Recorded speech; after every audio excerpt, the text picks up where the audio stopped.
Hello student, I Ashok Kumar Sharma, your mathematics mentor. Again we come with new video on important question for JEE Mains. So we start our first question this. तो हम लोग इस first question पे प्रथम question पे पहले question पर ये ध्यान देंगे, इसमें क्या लिखा हुआ है इस पर हम जानने का प्रयास करेंगे, क्योंकि ये क्वेश्चन आपके जेईई मेंस के लिए काफ़ी महत्वपूर्ण हिस्सा रखता है। देखिए ये क्वेश्चन को आप देखिएगा तो ये बाइनोमियल थ्योरम का प्रश्न है और बाइनोमियल थ्योरम को आप अच्छी तरह से पढ़ चुके होंगे। तो देखिए कि क्वेश्चन क्या कहता है। क्वेश्चन कहता है कि if the coefficient of fourth term, यानी कि in the expansion of x plus alpha by 2x power n is 20, यानी कि ये क्वेश्चन करने का चाह रहा है कि इस एक्सपेंशन का फोर्थ टर्म, अब फोर्थ टर्म का कोएफिशिएंट, यानी कि इस एक्सपेंशन के कोएफिशिएंट ऑफ फोर्थ टर्म, यानी कि चौथे टर्म का कोएफिशिएंट 20 है। ठीक,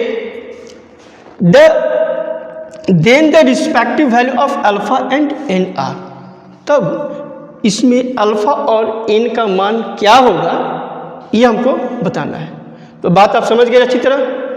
तो ऑप्शन जो दिया हुआ ए 27, बी 58, सी 36 एंड डी 26। तो हम लोग चलते हैं बनाने के लिए और इसके बारे में जानने के लिए। सॉल्व करें। सॉल्व पर ध्यान दीजिए। आप लोग इसके एक्सपेंशन के बारे में तो जानते ही होंगे और ये भी जानते होंगे कि nth टर्म क्या होता है। अगर नहीं जानते हैं, अगर याद नहीं है तो ये ध्यान दीजिए, nth term of the expansion of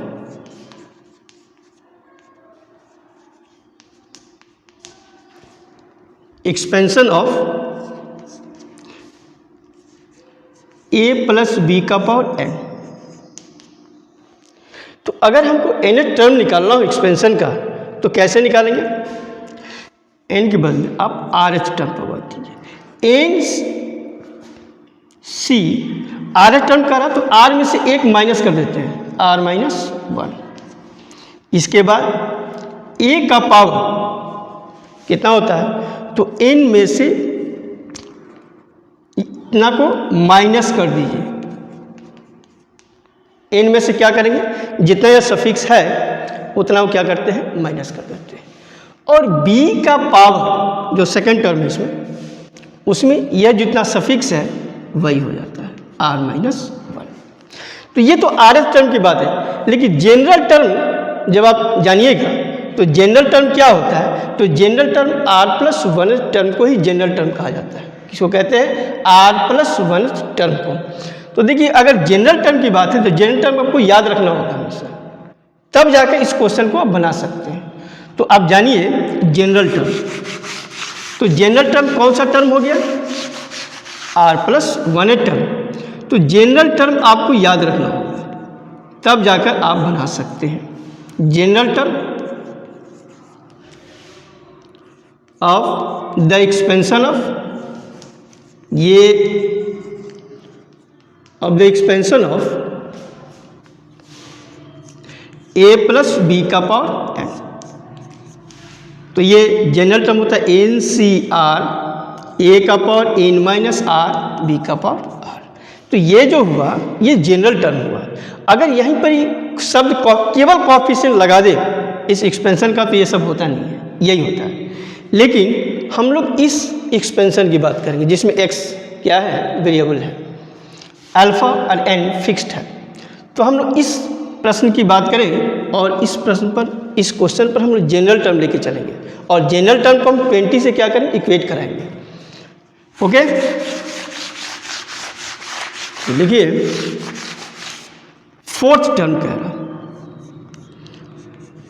fourth term अगर कहें कि fourth term in the expansion of, तो इस एक्सपेंशन का फोर्थ टर्म क्या होगा,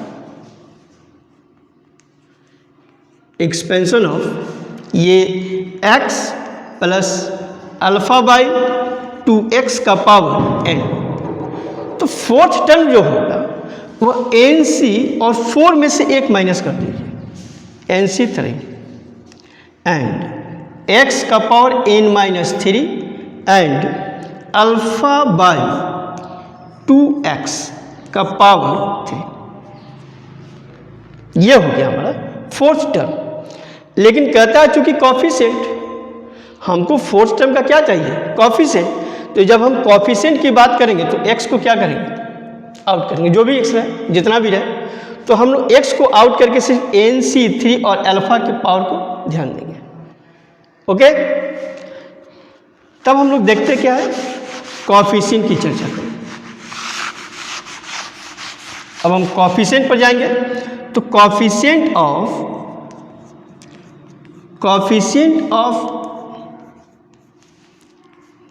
fourth term in the expansion of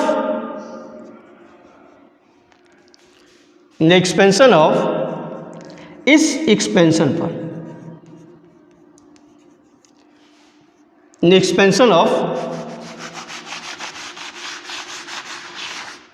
expansion of ये x plus alpha by 2x का power n is equal to NC3 और अल्फा बाई 2 का पावर, ये हम लोग विचार करेंगे 3 और इक्वल टू ये है 20, यही 20 दे रहा है। और यही से हमको n और अल्फा पर ऑब्जर्व करना है कि n का मान क्या रखे, अल्फा का मान क्या रखे कि 20 हमको आ जाए। तो देखिए ऑप्शन पर गौर कीजिएगा तो याद रखिए कि n का वैल्यू हमेशा या तो 3 के बराबर या 3 से अधिक होगा। ओके, तो n का मान 3 से हमेशा क्या होता है, बराबर होगा या बड़ा ही होगा, उससे छोटा हो नहीं सकता है, नहीं तो वैलिड ही नहीं करेगा ये। तो देखिए n का मान 7, 8, 6 एंड 6 दिया हुआ है। तो हम एक विचार करें कि हम लोग सबसे छोटा जो डिजिट है, इंटीजर्स है, वो 6 पर विचार करते हैं। तो 6 पर देखो, 6C3 का वैल्यू क्या होता है, 6C3। तो अगर निकाला जाए 6C3 का वैल्यू तो हो सकता है कि आप लोग जानते होंगे 6C3 का मान क्या होगा। तो देखिए 6 factorial divide by 3 factorial and 6 minus 3, ये इतना होता है। तो देखिएगा 6 फैक्टोरियल 3 फैक्टोरियल इंटू 3 फैक्टोरियल। अगर देखा जाए तो 6 फैक्टोरियल में 6 इंटू 5 इंटू 4, एक तो फैक्टोरियल 3 कट जाएगा, एक बच जाएगा। तो 3 फैक्टोरियल पर विचार कीजिएगा तो 6 ही मान आता है। तो देखिए कि ये तो पूरा कट गया, बच क्या गया 20, तो ये 20 आ जाता है। और यदि अगर अल्फा का वैल्यू 2 रख दे तो 2/2 क्या हो जाएगा 1, तो हमारा रिजल्ट 20 आ जाएगा। बाकी मान रखते हैं तो नहीं आएगा इंटीजर्स, तब हम ध्यान दे सकते हो कि अल्फा का मान कितना होगा और n का मान कितना होगा कि जिसके चलते हमारा रिजल्ट 20 आ रहा है। तो क्या मान होगा 20 एंड 2 एंड 6। तो 2 अल्फा का वैल्यू एंड n का वैल्यू 6 अगर हम रखते हैं तो ये हमको 20 रिजल्ट दे देगा इजीली। तो हम लोग इस प्रकार इस प्रश्न को हम लोग देख लिए और इसका आंसर क्या होगा, एग्जैक्ट आंसर क्या होगा, ये 2 एंड 6। ये बायनोमियल थ्योरम का प्रश्न था जो आप लोग समझ गए होंगे। अगर फिर भी दिक्कत है तो एक बार गौर कीजिए, 2 एंड 6 को चेक कीजिए, देखिएगा आपको रिजल्ट आसानी से आ जाएगा। तो हम लोग सेकेंड क्वेश्चन पर ध्यान दे रहे हैं। सेकेंड क्वेश्चन की ओर चलते हैं। तो ये रहा दूसरा प्रश्न। तो देखिए सेकेंड प्रश्न क्या कहता है कि विच of the following is correct, इनमें से कौन सही है। 4 ऑप्शन दिए गए हैं और 4 ऑप्शन में कोई एक सही है, बाकी 3 गलत है। तो उसको ऑब्जर्व करना है कि तीनों में से कौन, चारों में से कौन सही है। पहला ऑप्शन कहता है क्या है, A if A plus A square plus B square equal to 12ab it is given. और तब ये कहता है कि log a plus 2b equal to half log A plus log B. Second question क्या है कि if log X by B minus C is equal to log Y by C minus A equal to log Z by A minus B, then X का power ए into y का power b and z का power c is equal to a b c. और c option कहता है कि 1 by log x y z to the base x y plus 1 by log x y z to the base y z plus log 1 by log x y z to the base z is equal to 2। And d option जो last कह रहा है all are correct, सभी इनमें से सही है। तो हम लोग इसमें एक एक ऑप्शन पर देख करके वाच करेंगे कि क्या कौन सा ऑप्शन सही है, कौन सा ऑप्शन गलत है। ठीक, तो हम लोग पहले ऑप्शन पर विचार करते हैं, इस वाले ऑप्शन। और आप लोग लॉग के प्रॉपर्टीज़ को तो जानते ही होंगे। देखिए यहाँ पर जो दिया हुआ है A square plus B square equal to 12ab। अगर हम कहें a plus B square equal to 12ab और यहाँ पर देखिए a प्लस 2ab, यहाँ देखिएगा ऑप्शन में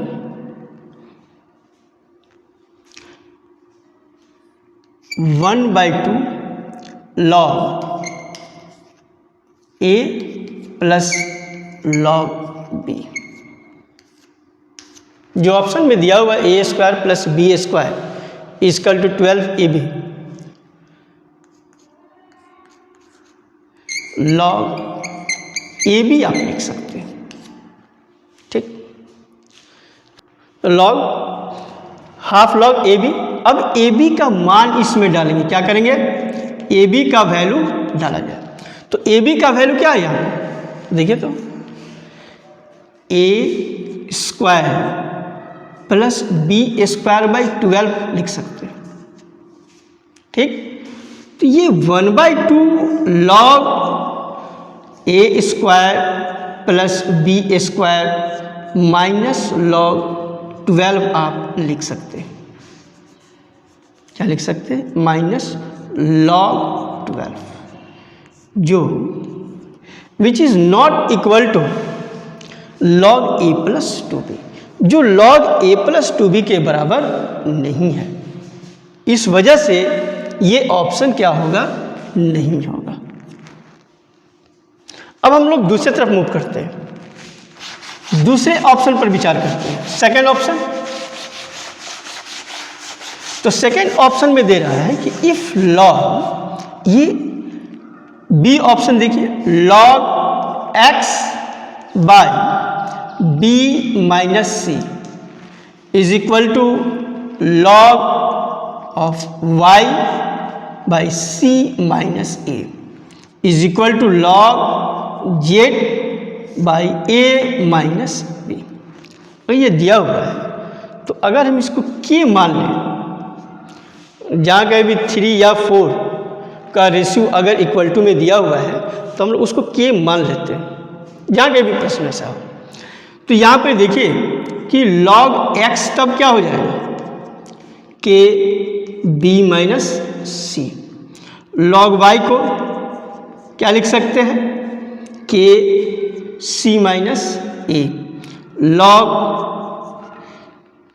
z को के ए माइनस बी। जो हमारा ऑप्शन कह रहा है x का पावर a, तो यहाँ देखिए हम कहें कि x बराबर क्या होगा, तो आप x बराबर निकाल सकते हैं। देखिए यहाँ पर कुछ भी नहीं दिया हुआ है, तो बेस हम लोग e लेके चलते हैं, एक्सपोनेंट को ही बेस लेकर के हम लोग मूव करते हैं और बनाते हैं। तो देखिए, तो यहाँ पर जो दिया हुआ है, अगर हम कहें कि x बराबर क्या होगा, तो आप फट से बोल सकते हैं e का पावर के बी माइनस सी। उसी प्रकार अगर हम कहें कि y बराबर तब क्या हो जाएगा, तो e का पावर के सी माइनस ए। फिर z बराबर e का पावर के ए माइनस बी। अब ये देखिए x का पावर a, y का पावर b एंड z का पावर c। अगर हम करके देखें तो x का पावर a, तो x का पावर a इंटू वाई का पावर बी इंटू जेड का पावर सी। तो इस ऑप्शन को देखिएगा तो x का पावर a का मान कितना है, तो e का पावर के बी माइनस सी। और याद रखिएगा अगर बेस सेम हो, बेस अगर सेम हो तो पावर ऐड हो जाता है। तो यहाँ भी देखिए x का पावर a है, इसको पूरा पावर अगर a करते हैं तो वह a के साथ इसका मल्टीप्लिकेशन हो जाएगा, मल्टीप्लाई हो जाएगा, a हो जाएगा। और प्लस y का वैल्यू में भी क्या है, e है, तो बेस ऐड हो जाएगा, पावर क्या है b है, तो इसको हम लोग के सी माइनस a इंटू बी। अगर इस पावर को हम विस्तार करें, ध्यान से देखें, इस पावर को अगर हम यहाँ लिख दें, गौर कीजिएगा, इस पावर को ही हम लोग एक्सपेंड कर रहे हैं, एक्सप्लेन कर रहे हैं, तो ये इंटू बी होगा और प्लस के इंटू जेड का पावर ए माइनस बी इंटू सी आ जाएगा। तो पावर को ध्यान दीजिए, के को हम कॉमन ले सकते हैं। जब के को कॉमन ले सकते हैं तो ए के साथ क्या कीजिए, सबको मल्टीप्लाई कर लीजिए। तो ए के साथ मल्टीप्लाई करेंगे तो क्या आ जाएगा, ए बी माइनस ए सी। फिर गौर कीजिए, इसको बी से मल्टीप्लाई करेंगे तो b c minus a b, और इसको क्या करेंगे, सी से मल्टीप्लाई कर देते हैं तो ए सी माइनस बी सी। अब देखिए कुछ कटेंगे शायद, सब कट जाएंगे, तो ई का पावर कितना हो गया, 0, और किसी का पावर 0 कितना होता है, 1, तो ई का पावर के इंटू 0 यानी कि ई का पावर 0 यानी कि 1, यानी कि not equal to a b c. और ए बी सी को मल्टीप्लाई करने पर ये 1 नहीं आता है, तो ये भी ऑप्शन क्या होगा, नहीं होगा। तो हम लोग थर्ड ऑप्शन पर विचार करेंगे। तीसरा ऑप्शन क्या होगा, तो मान लीजिए कि अगर आप ऑब्जेक्टिव क्वेश्चन बना रहे हैं और आपको ऐसा ऑप्शन दिया हुआ है, डी ऑप्शन दिया हुआ है ऑल आर करेक्ट। अगर डी ऑप्शन दिया हुआ ऑल आर करेक्ट और 2 ऑप्शन हमने देख चुका कि गलत है, तो थर्ड ऑप्शन ही सही होगा। तो हम लोग थर्ड ऑप्शन को सही मार सकते हैं, लेकिन फिर भी हम लोग यहाँ बना करके चेक करके देखेंगे, चेक करेंगे। इसमें दिया हुआ है 1/, तीसरा ऑप्शन जो है log x y z, और ये है x z x y। हम लोग ये बात गौर किए हुए जानते क्या है कि अगर हम इसको ऊपर ले जाते हैं तो बेस इंटरचेंज हो जाता है। तो इसको अगर हम इसको क्या लिख सकते हैं, इसको हम लिख सकते हैं log x y base to the base x y z। तो तीनों के साथ हम यही काम कर सकते हैं। तो अगर हम काम करें तो देखो इसका सम को हम ऐसे लिख सकते हैं log x y z plus log, इसके साथ भी वही काम करेंगे, ऊपर ले जाएंगे yz x yz और प्लस log ये जो हो जाएगा zx x y z। Okay, तो आप अब गौर करो, इस सब में क्या प्लस है, तो जब log के साथ अगर प्लस जुड़ता है तो उसको क्या करते हैं, मल्टीप्लाई कर देते हैं एक ही log के अंतर्गत। तो log ये हो जाएगा x y y z and z x, अब बेस एक्स वाई जेड। तो आप गौर कीजिए कि सब x y y z z x सब दो हैं, तो इसको हम लिख सकते हैं x square y square z square to the base x y z. तो सब में क्या है, स्क्वायर है, तो सब में जब स्क्वायर है तो हम आराम से बेहिचक इसको हम इसको ऐसे लिख सकते हैं एक्स वाई जेड का स्क्वायर लिख सकते हैं, और ये हो जाएगा एक्स वाई जेड, और इसका वैल्यू कितना होता है 1, सॉरी ये पावर जो होता है 2। कारण क्या है कि हम लोग देखे हो कि लॉग के प्रॉपर्टी में हम लोग को ये जानकारी हो गई है कि अगर a का power n to the base अगर a है तो ये n होता है। इसी के आधार पर हम लोग क्या लिखते हैं 2। तो देखो इसका ऑप्शन क्या 2 दिया हुआ है, तो हम लोग ऑप्शन क्या मारेंगे C। तो इसका आंसर क्या हो जाएगा C विल बी करेक्ट। तो 2 क्वेश्चन हम इसके बाद हम लोग इसके नेक्स्ट क्वेश्चन यानी कि थर्ड क्वेश्चन पर आगे चलते हैं। थर्ड क्वेश्चन को देखते हैं। थर्ड क्वेश्चन, तो थर्ड क्वेश्चन हम लोग फॉलो करेंगे। तो थर्ड क्वेश्चन पर गौर कीजिए। तीसरा दे रहा है assume r and s are non empty relation. Non empty यानी कुछ एलिमेंट्स उसमें है। In set a which of the following relations given in false, इसमें अपोजिट दिया। कौन इसमें से ऑप्शन जो है वो गलत है? पहला दिया हुआ कि if r and s are transitive then r union s is also transitive. यहाँ पर ये ट्रांजिटिव है,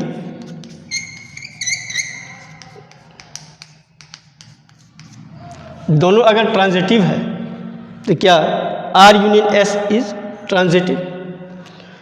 बी ऑप्शन कह रहा है कि if r and s are transitive then r intersection s is transitive. C option कह रहा है कि if r and s are symmetric then r union s is symmetric and if r and s are reflexive then r intersection s is reflexive. तो देखिए normally आप ये बात याद रखिए कि इंटरसेक्शन होता ही है। कहा जाता है कि अगर इंटरसेक्शन है तो उसको फॉलो करेगा। अगर आर और एस अगर ट्रांजिटिव है तो आर इंटरसेक्शन एस भी ट्रांजिटिव होगा। ये ऑप्शन सही है, लेकिन साथ में ये भी सही है कि r and s are symmetric then r union s is symmetric. Symmetric का एक कंडीशन होता है कि अगर मान लीजिए कि ए बी बिलोंग्स कर रहा है आर में, तो सिमेट्रिक कहता है कि बी ए भी बिलोंग्स करेगा।